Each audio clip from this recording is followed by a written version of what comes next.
अस्सलाम वालेकुम। आज हम बनाने जा रहे हैं चिकन और आलू की रेसिपी जो कि बहुत ही लजीज और जायके के साथ बनेगी। तो आप भी मेरे साथ रहिएगा प्लीज़। हम बिल्कुल घरेलू अंदाज में इसको बनाएंगे। तो फिर चलिए शुरू करते हैं। तो आज हम सबसे पहले 1 कप घी आपने डालना है और इसमें 3 से 4 प्याज जो हमने हल्के से मैश कर लिए थे, बारीक कर लिए थे। आप बारीक काट के भी डाल सकते हैं, आप इसको ग्राइंडर में पीस के भी डाल सकते हैं और मैशर में भी डाल सकते हैं जैसे करके। तो इसके साथ ही हमने इसको हल्का सा गोल्डन किया और उसमें 2 चम्मच हमने अदरक लहसुन का पेस्ट डाल दिया और इसको भी हल्का हल्का सा हमने फ्राई कर लिया।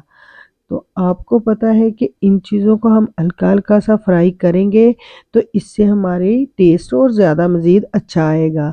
तो इसके साथ ही हमने चिकन जो हमने धो के अच्छी तरह रखा हुआ था उसको हमने इसके अंदर डाल दिया और अच्छी तरह इसमें हमने इसको गोल्डन होने तक फ्राई करना है, क्योंकि इसका जब कलर चेंज हो जाएगा तो फिर ये अच्छी तरह इसका जो ब्लड वगैरह जो होता है, जो यानी कि इसका कलर जो है ना, इसमें से फिर स्मेल नहीं आती अगर हम इस तरह अगर कर लेंगे। क्योंकि अदरक लहसुन जो है वो इसकी स्मेल को ख़त्म करता है चिकन की को। तो इसके साथ ही हमने टमाटर भी मैशर में मैश कर लिए थे, 2 से 3 आप ये भी डाल सकती हैं। इसके अंदर 3 से 4 मैंने हरी मिर्च भी डाली ताकि इसके साथ ही वो भी फ्राई हो जाए। हमने अलहदा से नहीं डालनी, इसका टेस्ट हमने ज़्यादा लाना है इसलिए हमने टमाटरों के साथ ही इसको डाल दिया है। तो इसके बाद अच्छी तरह इसका ये जब ये थोड़ा सा घी छोड़ दे चिकन, तो हमने इसके अंदर फिर थोड़े से स्पाइसेस डालने हैं जो कि बहुत ही हमारे चिकन को टेस्ट में लाएंगे। तो इसके साथ चलिए फिर हम इसमें स्पाइसेस डालते हैं। सबसे पहले आपने 1 चम्मच नमक का डाल देना है और 1 चम्मच आपने हाफ चम्मच आप हल्दी डाल दें और 1 चम्मच आप सुरख मिर्च डाल दें या हस्बे जायका अगर आप तेज़ खाते हैं, क्योंकि हमने सब्ज़ मिर्च भी इसमें डाली हुई है 3 से 4। वो काफ़ी आजकल तेज़ हो आ रही हैं, यानी कि बारीक वाली थी तो वो काफ़ी उसका टेस्ट जो है तेज़ है। तो उसके साथ हमने मिर्च भी डाल दी है और साथ थोड़ा सा हमने खुश्क धनिए का पाउडर यानी कि हाफ चम्मच हमने वो भी डाल दिया। इसके अलावा हमने कोई मसाले वगैरह नहीं डालने। तो आपने अच्छी तरह इसको बुनाई कर लेनी है।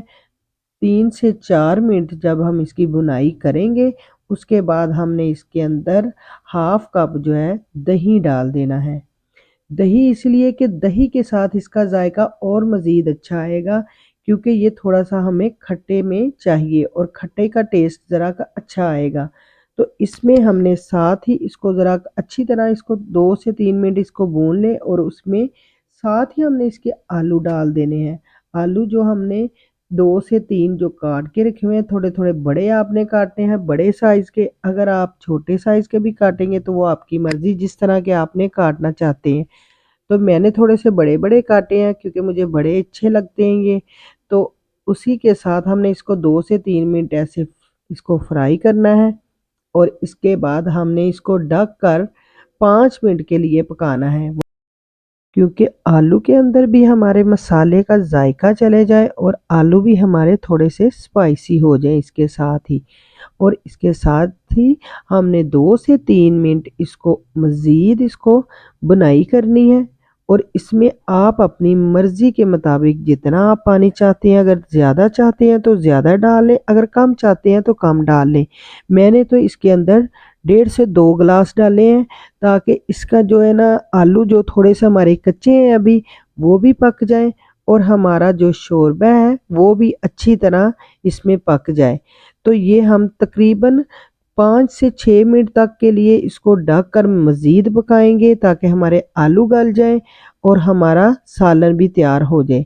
इसके साथ आपको पता है कि हमारी बहुत जो शुरू में ही सारे मसाले जो डाल देती हैं। गरम मसाला हमेशा एंड पे डालें, क्योंकि एंड पे अगर हम गरम मसाला डालेंगे तो उसकी खुशबू और जायका बहुत अच्छा आएगा और उससे हमारे सालन का जो है ना कलर भी ख़राब नहीं होगा।